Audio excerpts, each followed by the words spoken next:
Hello दोस्तों, कैसे हैं आप सब लोग। आशा करता हूं कि सभी लोग अच्छे होंगे, स्वस्थ होंगे। फिर से एक नई वीडियो आप लोगों के लिए लेकर आया हूं लोन से रिलेटेड। जिन लोगों ने लोन ले रखा है वो काफ़ी परेशान रहते हैं और जिन लोगों को इसका प्रोसेस मालूम चल जाता है तो उसके बाद में उनकी परेशानियां धीरे धीरे कम होने लगती हैं।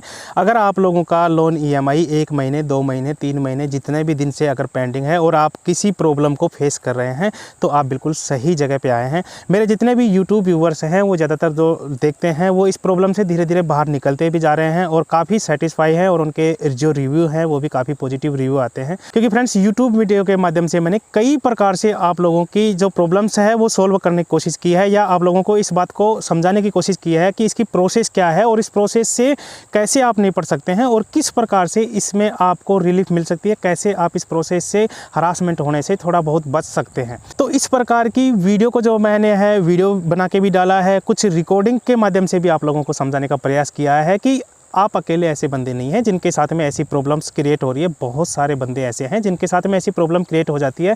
अगर आपने किसी भी प्रकार से कोई लोन लिया है तो ज़रूरी नहीं है कि आप उसे समय पे चुका पाएँ। कई बार जो है फ्रेंड्स, समय अच्छा नहीं होने पर, फाइनेंशियली कंडीशन ख़राब होने के कारण आप लोग जो है लोन की ईएमआई समय पर नहीं चुका पाते और नहीं चुका पाने के कारण आप लोग बहुत ज़्यादा डिप्रेशन में आते हो और उसकी वजह से आप बहुत ज़्यादा तनाव फील करते हो। इस तनाव को दूर करने के लिए ही मैंने आप लोगों के लिए ये वीडियो बनाई है।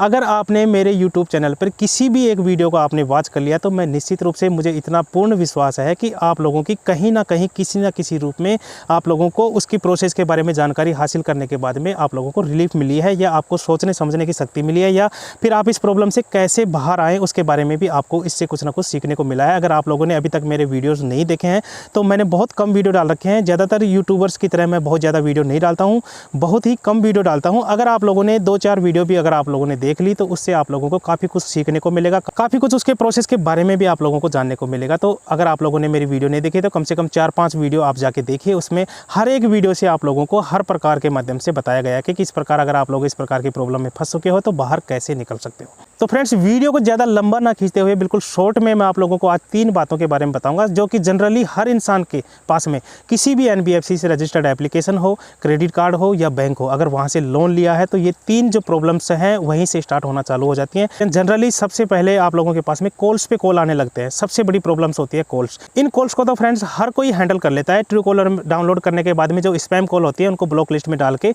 उनको हैंडल कर लेता है। इस चीज़ से कोई भी परेशान नहीं है क्योंकि इनका कॉल हरासमेंट तो कोई भी झेल लेता है।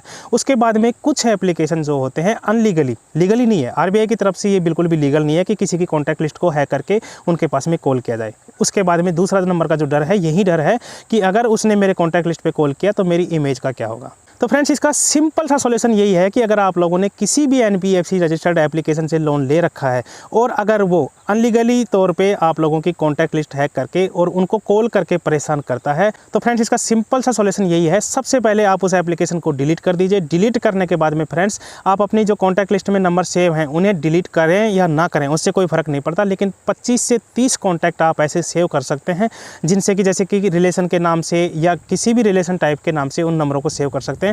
और उसके बाद में सेव करने के बाद में फिर से आप लोगों को एप्लीकेशन डाउनलोड करना है और अलाउ करके उसको एक्सेस दे देनी है। इससे फ्रेंड्स होगा ये कि जो भी आप 25 से 30 नंबर जो आउट ऑफ रीच वाले नंबर जो है आप सेव करते हैं और अलाउ करके उनको एक्सेस दे देते हैं तो आपके पहले वाले नंबर और जो नए वाले नंबर होते हैं वो मिक्स हो जाते हैं। जैसा कि फ्रेंड्स आप लोगों को पता है कि किसी भी एप्लीकेशन को डाउनलोड करने के बाद में अलाउ करके एक्सेस लेता है, उससे आपकी पुरानी कॉन्टैक्ट लिस्ट डिलीट नहीं होगी लेकिन कुछ नए नंबर जाके उसमें मिक्स हो जाएंगे और मिक्स नंबर में से अगर वो किसी भी कॉन्टैक्ट लिस्ट का नंबर उठाता है तो सबसे पहले आपके जो न्यू नंबर अपडेट होते हैं उन्हीं पर ज़्यादातर कॉल करने के चांसेस रहते हैं। अगर वो 5-7 नंबर पर ट्राई करेगा, कॉल नहीं लगेगा तो वो हताश होकर वहाँ पर रुक सकता है। इससे आपको फ़ायदा मिल सकता है।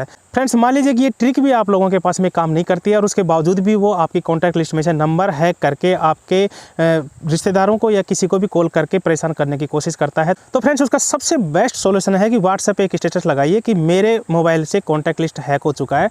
अगर मेरे से रिलेटेड किसी भी प्रकार का कोई कॉल या मैसेज आप लोगों के पास में आता है तो वो मेरे से संबंधित नहीं है और ना ही उस पर ध्यान दें, उसे तुरंत ब्लॉक लिस्ट में डाल सकते हैं। सिंपल सा आप व्हाट्सएप पे स्टेटस लगा दीजिए या फेसबुक चलाते हैं तो फेसबुक पे स्टेटस लगा दीजिए। उसके बाद में अगर वो कॉल करते हैं तो वो सामने वाला समझेगा, उसका काम है, वो कैसे उसको हैंडल करता है उसकी टेंशन है। अगर वो आपकी बात से समझता है, आपकी बात से सहमत है तो ठीक है। उसके बाद में फ्रेंड्स वो जिसके पास में कॉल करेगा वो अपने आप हैंडल कर लेगा, क्योंकि आपकी तरफ से ये बिल्कुल साफ साफ बता दिया गया है कि मेरा कॉन्टैक्ट लिस्ट हैक हुआ है। अगर मेरे से रिलेटेड कोई भी कॉल आता है तो उसको सीधा आप डायरेक्टली ब्लॉक कर सकते हैं, उसके लिए मैं बिल्कुल भी जिम्मेदार नहीं हूँ। फ्रेंड्स, उसके बाद भी अगर कोई रिलेशन वाला आप लोगों को कहता है कि इस प्रकार के कॉल मेरे पास क्यों आ रहे हैं, तो आप गूगल में जाके साइबर क्राइम पोर्टल की वेबसाइट ओपन करें। वहाँ पे जाके आप एक कंप्लेंट डाल सकते हैं कि मेरा कॉन्टैक्ट लिस्ट हैक करके और मुझे इस प्रकार से ब्लैकमेल करने की कोशिश कर रहा है। इस प्रकार की आप वहाँ ऑनलाइन मोबाइल के माध्यम से ही घर बैठे आप कंप्लेन कर सकते हैं। उस कंप्लेन का स्क्रीनशॉट ले लीजिए और उसको व्हाट्सएप में जहां आप ये डालते हैं कि मेरे से संबंधित अगर कोई भी कॉल आती है तो उसके लिए मैं जिम्मेवार नहीं हूं, मेरा कॉन्टैक्ट लिस्ट हैक हो चुका है, उसके साथ में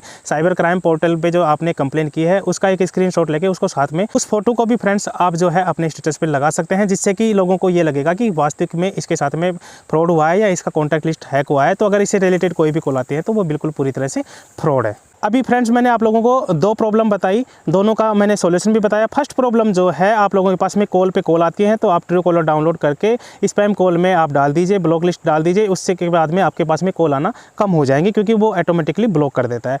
सेकंड सॉल्यूशन मैंने आप लोगों को बताया, अगर कॉन्टैक्ट लिस्ट पे कोई कॉल करने की कोशिश करता है और इस प्रकार से हरास करता है तो उसका भी मैंने आप लोगों को तरीका बता दिया। थर्ड नंबर जो है फ्रेंड्स आता है रिकवरी एजेंट। अगर रिकवरी एजेंट घर आ गया तो क्या होगा? देखिए फ्रेंड्स, रिकवरी एजेंट की बात करें तो मैं ये कहता हूँ कि कुछ एप्लीकेशन के हैं 1 महीने में भी आ जाता है, कुछ एप्लीकेशन के आते ही नहीं है रिकवरी एजेंट, 6 महीने 9 महीने तक भी नहीं आते हैं। जैसे मन्यू एप्लीकेशन हुआ, बहुत लोगों के पास में नहीं जाता।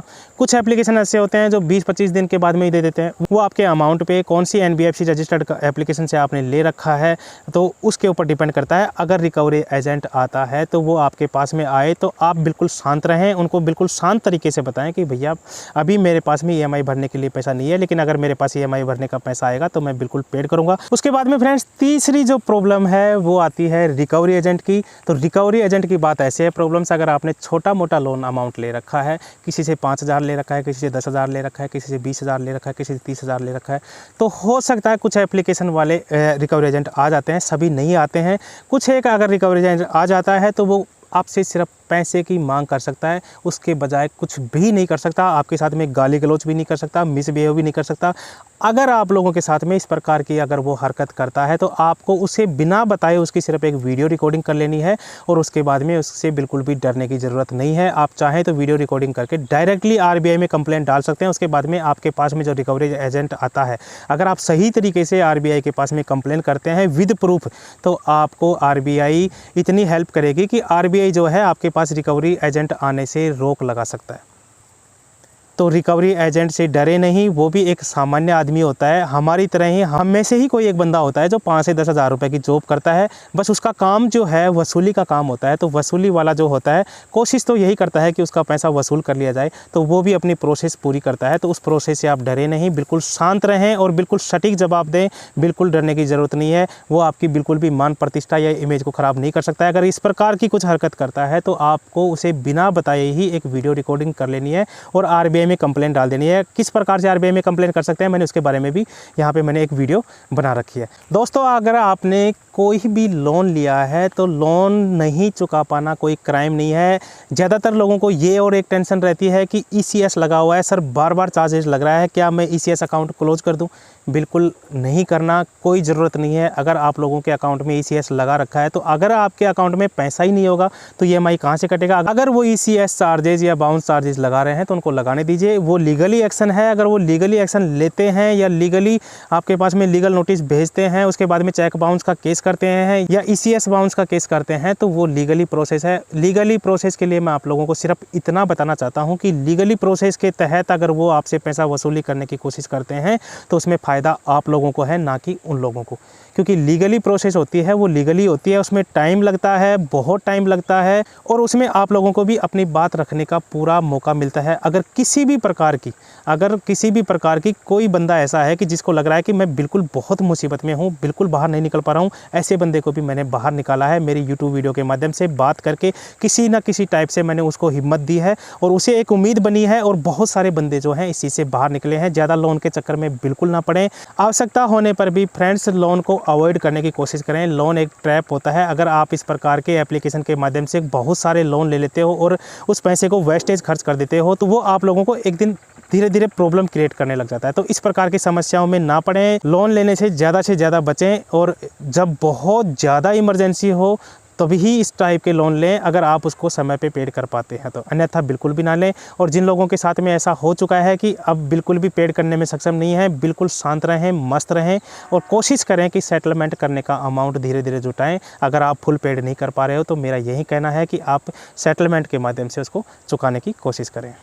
हेलो दोस्तों, कैसे हैं आप सब लोग। आशा करता हूं कि सभी लोग अच्छे होंगे, स्वस्थ होंगे। दोस्तों, आप लोगों का प्यार और सपोर्ट देख के मैं सच में बहुत ज़्यादा हैप्पी हूं, क्योंकि मेरे कुछ समय पहले 1000, 10,000, 12,000 के करीब मेरे सब्सक्राइबर थे। आज आप लोगों ने उसे 48,000 सब्सक्राइबर के पार पहुंचा दिया है। आप लोगों का बहुत बहुत धन्यवाद। मुझे पता है फ्रेंड्स, आप लोगों में से बहुत सारे लोग ऐसे भी हैं जो निराश हैं, जिनसे मैं बात नहीं कर पाता, बहुत लोगों से बात नहीं हो पाती, बिकॉज उसके लिए मुझे भी समय निकालना पड़ता है और मेरे पास समय की बहुत ज़्यादा प्रॉब्लम है। और लेकिन फिर भी मैं कोशिश करता हूँ कि जितने ज़्यादा लोगों की हेल्प कर सकूँ करूँ, और धीरे धीरे कोशिश करता हूँ। हो सकता है किसी से अगर मेरे से कांटेक्ट नहीं हो पा रहा है, टाइम लग जाए, 2 दिन, 4 दिन, 5 दिन, 10 दिन, जब भी उसका अच्छा मेरे पास समय हुआ, किसी का नंबर उठ गया तो उससे मैं बात करके पूरी उसको समाधान करने की कोशिश करता हूँ। दोस्तों, अगर वीडियो अच्छी लगती है ना तो प्लीज़ वीडियो को लाइक कर दिया करो, साथ में कमेंट्स करके भी मुझे बता दिया करो कि वीडियो कैसी बनी है। कोई प्रॉब्लम है तो वहाँ वो प्रॉब्लम भी आप बता सकते हो, जिसका मैं रिप्लाई देने की 100% कोशिश करता हूँ। और 99% जो मैं है हर कमेंट्स का जो है रिप्लाई देने की कोशिश करता हूँ। तो इसलिए कमेंट्स ज़रूर करना अगर वीडियो अच्छी लगती है तो। और अगर आप लोगों को लगता है कि मेरी वीडियो से आपको कुछ ना कुछ हेल्प मिलती है तो प्लीज़ चैनल को सब्सक्राइब करके सपोर्ट करें। Thank you.